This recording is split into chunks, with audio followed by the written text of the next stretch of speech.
Buenas noches. Después de haber visto el documental, tenemos claro de cómo fue el proceso exactamente para llegar a la paz total en Colombia. Principalmente en el gobierno de Juan Manuel Santos, que abarcó del 2010 al 2018, eh, realizó una encuesta a la ciudadanía que consistía en el plebiscito, en el cual pues que se votaba para poder saber si la ciudadanía estaba de acuerdo con que sí se hiciera el tratado de paz con las FARC, que en ese tiempo era el grupo armado al margen de la ley más peligroso que podía existir, y que duró alrededor de medios y 50 años el conflicto entre las fuerzas militares y las FARC en Colombia, y que fueron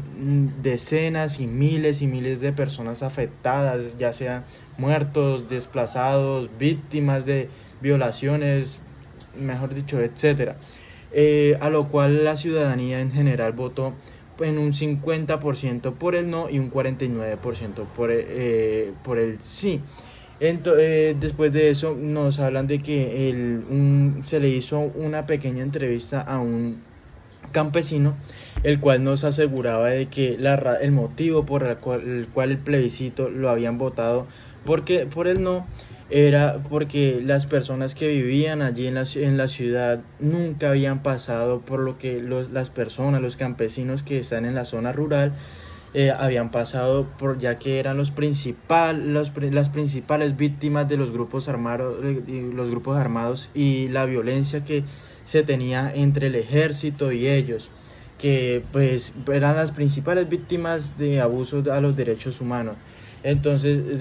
dicho campesino nos decía que por ese motivo era que las personas de la ciudad no habían votado a favor del plebiscito.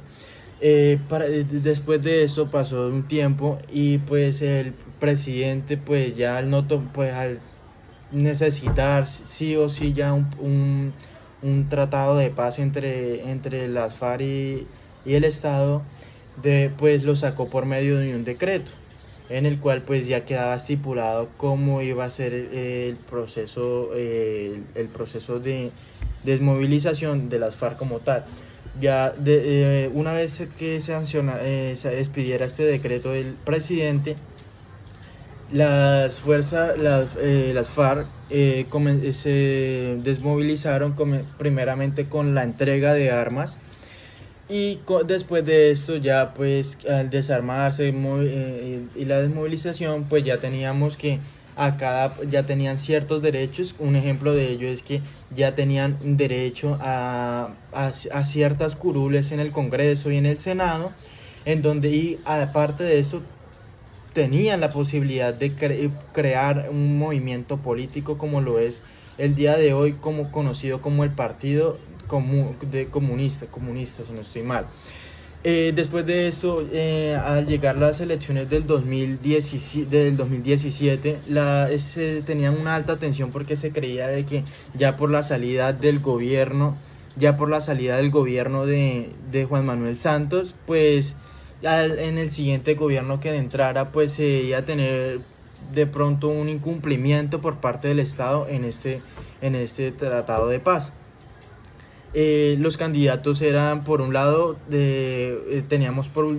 la derecha teníamos a Iván Duque, que pues era representante del Centro Democrático, uno de los partidos de ultraderecha en el país, y por otra parte teníamos a Gustavo Petro, que era el candidato de la izquierda en Colombia. Desafortunadamente en dicho tiempo perdió Gustavo Petro y ganó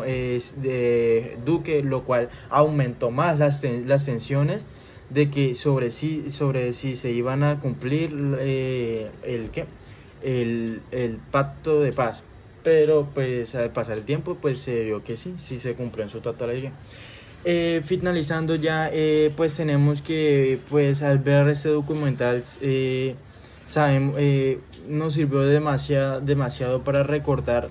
exactamente cómo fue dicho proceso y el por qué motivo se debió dar como tal,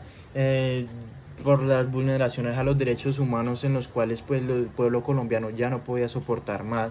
y pues por las distintas violencias y por los distintos grupos que surgieron como tal. Para poder minimizar todo el conflicto bélico que se veía en Colombia como tal.